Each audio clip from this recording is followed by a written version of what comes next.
good sore feet, ready to get out, do a little food, do a little drink. How many are coming back tomorrow? That's all right, good. About half of you. I expect to see you all here very early because I have to be here early, which makes the evenings a lot less fun than they normally would be. So with us today we have Matthew from Ubisoft, who's going to be taking us through some of the things they've done with 3ds Max and Human IK on Prince of Persia.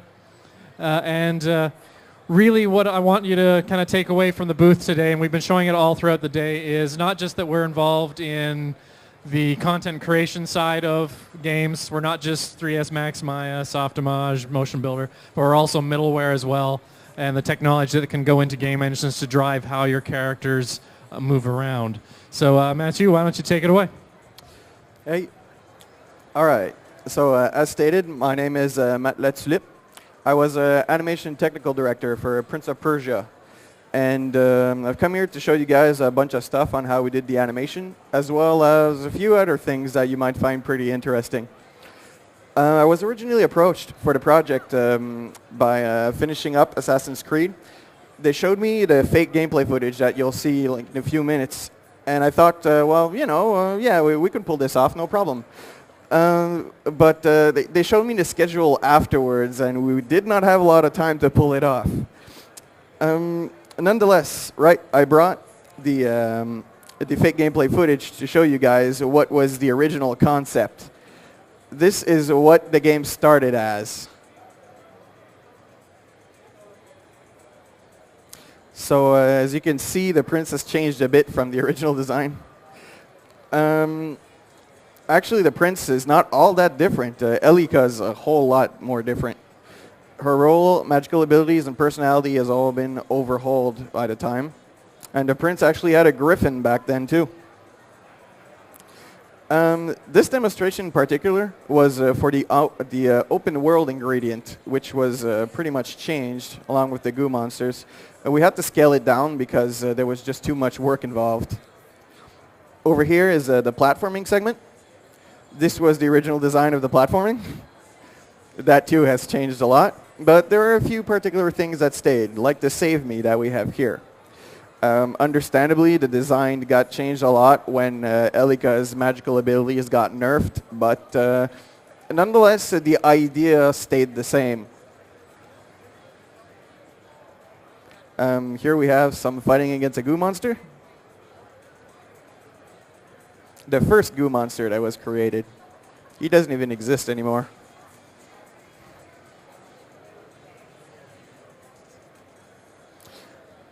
And the Elika Save Me and the Elika Knockdown, which actually stayed in the game for certain types of events, as well as helping her up, which remained in some form or the other in the game. This, however, has changed a lot. Elika actually had daggers at the time. Apparently it wasn't magic-y enough, so we had to remove them.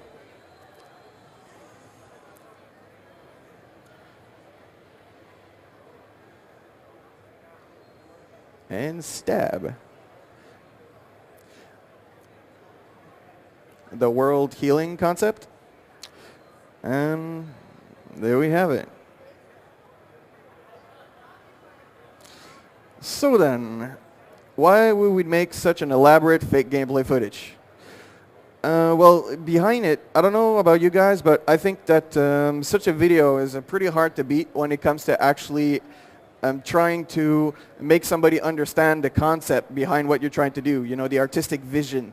Trying to explain that to 200 people is not an easy task. And this is pretty much, I mean, what you see is what you get. The more details you put into it, the more that you notice what's going on, and people can very easily grasp the picture. So actually understanding what was going on for people who just got on a project, it just clicked. As for this, basically our fake gameplay footage was so popular, it worked so well that we decided to do some specifically for ingredients, including this guy, which is actually the solo platforming. Here we have the prince along with a few cut elements that was not made in the final game. Of course, it's just a biped of the prince, but I think it looks pretty good for something that only has like 2 lights and a quick render. There's not a lot of work that was put into here, but it worked very well for what we were trying to do. It's not as elaborate, but hey, it works. Same deal with what would be the co-op platforming. We can see here that already it starts to become more into what was originally in the final game, including the prints. Elika still has a lot of ways to do in this one, but the prints is getting pretty good. A whole bunch of cut elements in here, including the ducking stuff, the ropes. It just wasn't working out as we had hoped, so yep, it's out. The stretchy poles. Yeah, we also did it as well for fight, which, as you'll notice, this is the solo fight here, and you'll probably realize that this is where most of the work was going to be in.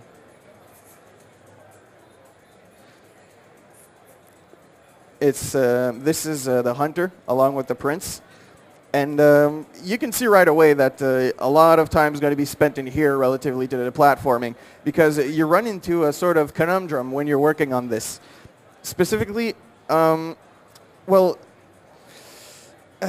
there's not really a clear-cut answer as to what to do when you want to have animation that's this smooth compared to having really tight and fluid controls.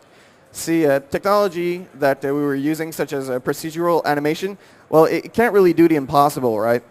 You have to press a button, and then you have to make a choice. Do you make them jump really, really quickly, really snappy? It makes it look like crap, but feels really well, sort of like Mario. Or do you make him play a fully fleshed animation, which feels really, really sloppy, but looks very good? It would be more comparable to Resident Evil in this case. Procedural animation, it can't make that problem in particular disappear, because you need to take the time or not.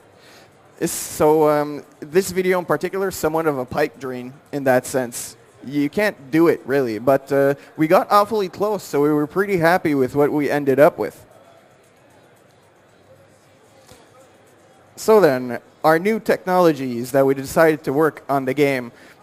We did some morphs, which I'll get back to later on, so I'll just skip this for now.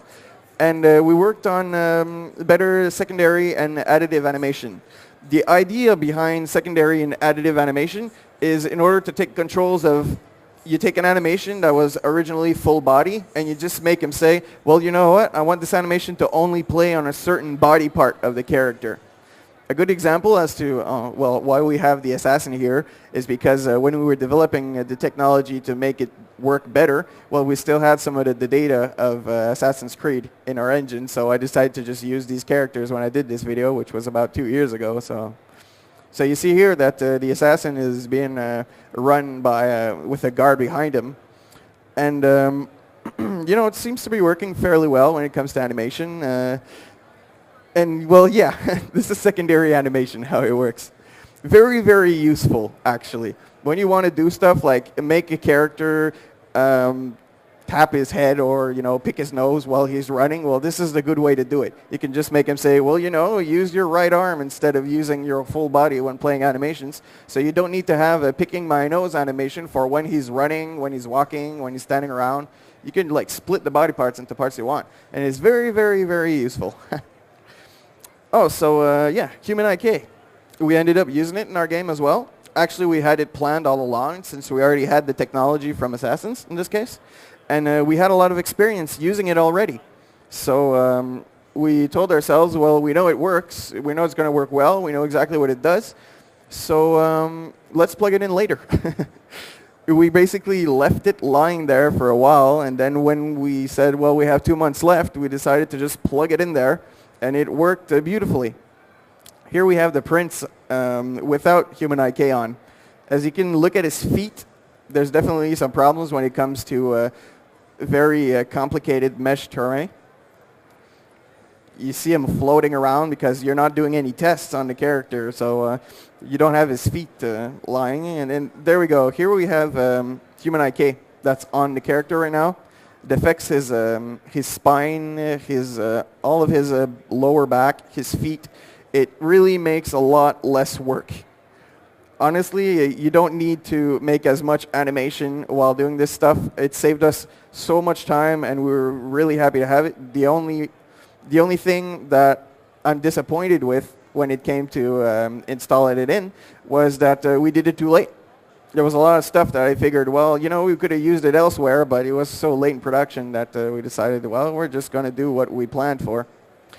Including this here. This one is actually for the hands. Here we have the original with the version that was actually built a little later than the final game, so that we could turn on and off Human IK. Very useful for doing these kinds of demos. And here we'd have it with it on. It actually adjusts only the hands in this case. Not as complex as the feet itself, but it works fairly well. I mean, for something that would have quadrupled the amount of animations we needed to do, it really saved us a lot of time. It's not magical. I know it doesn't do your animations for you, obviously, but for everything that you need in order to fill the holes that you end up with, like here, well, it does it pretty magically. It's not a lot of work to put it in, and there you go, you know. It's one of those things that I really do not regret that we ended up installing. Helped a bunch. Oh, morphs. Let's go back to the first part.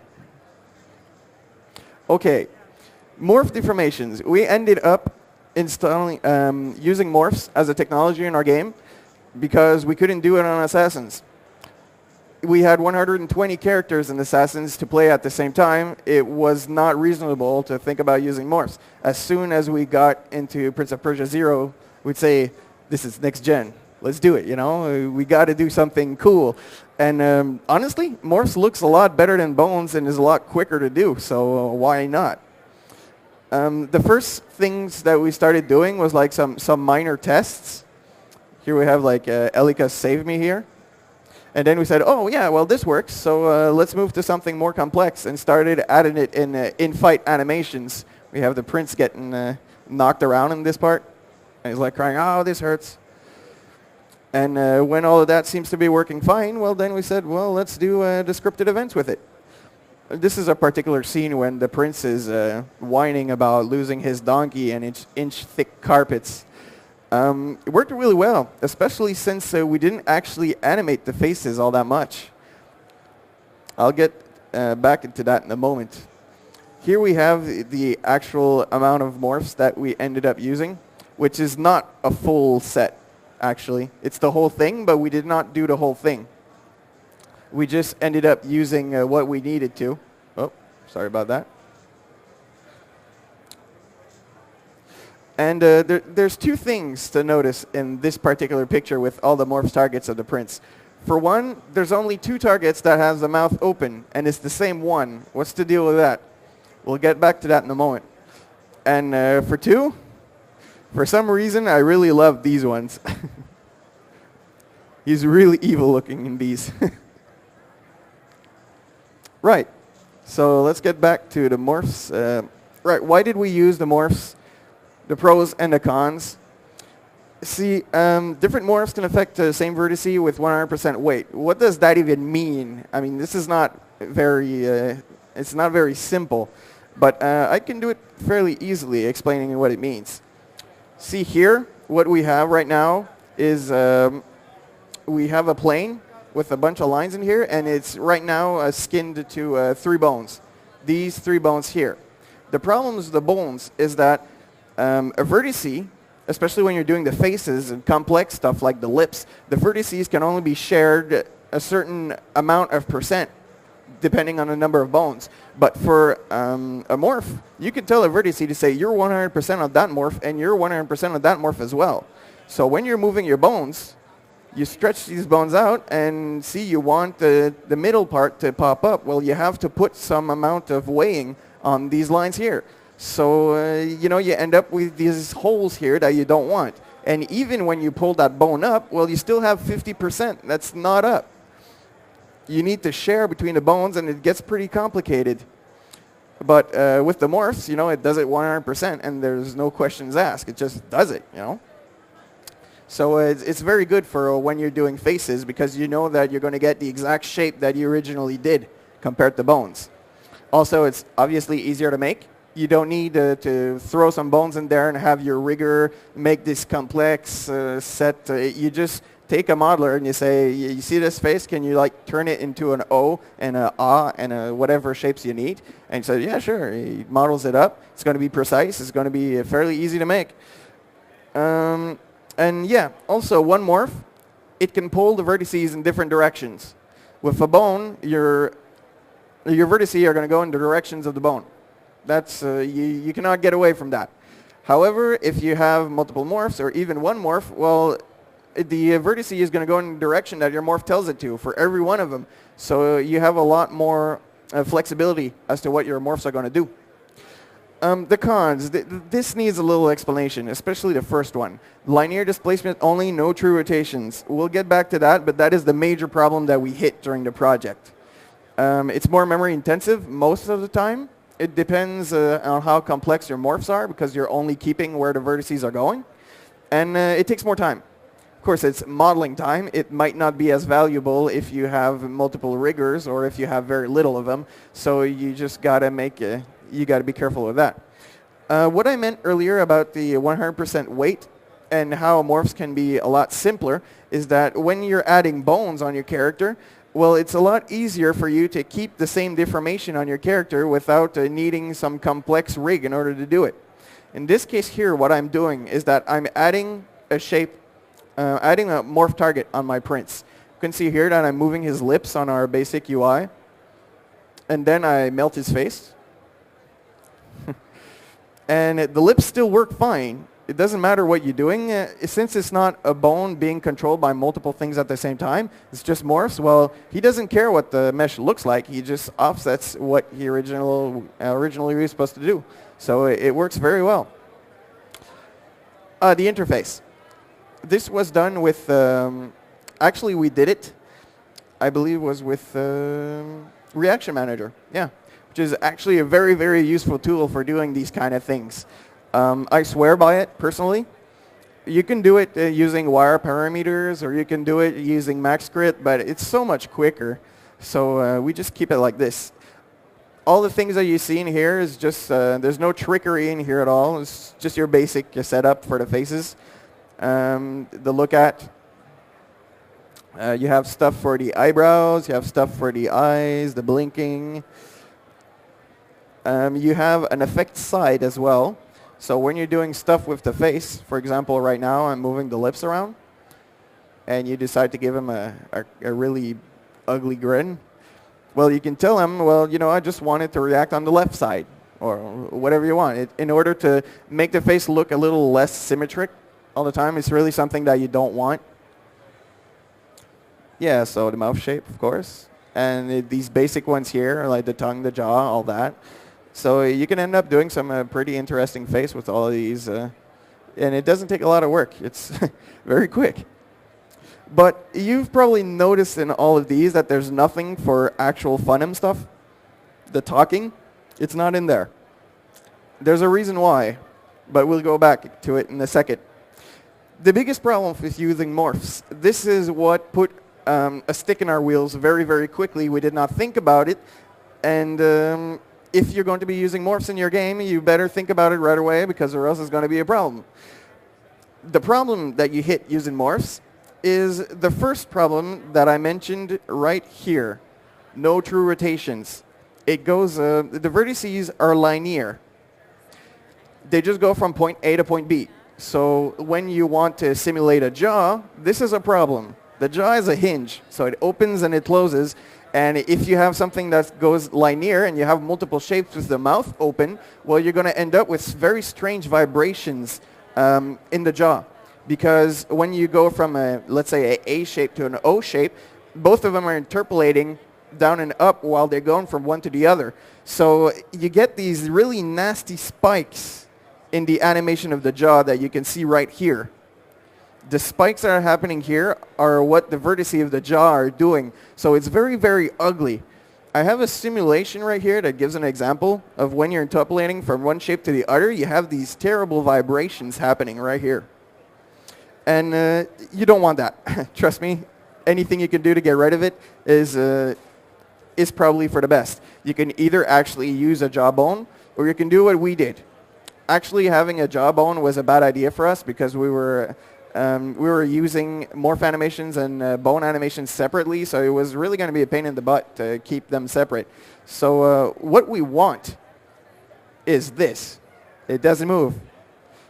The curves for the jaw have to look like this, or else it's going to look terrible. And how did we go about in order to do this? We basically closed the mouths on all of our shapes, including the stuff that has the mouth open. What did I mean by that? I'll show you right here.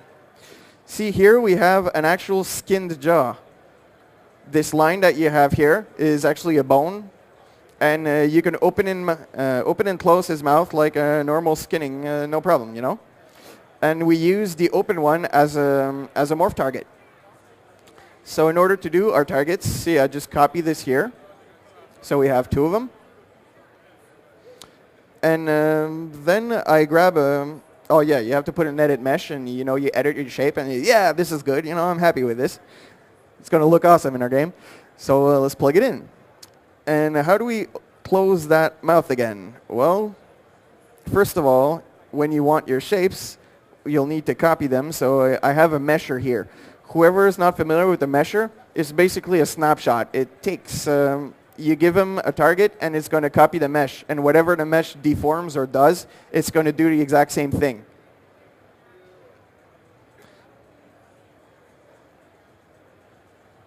See, I'm going to take two of each.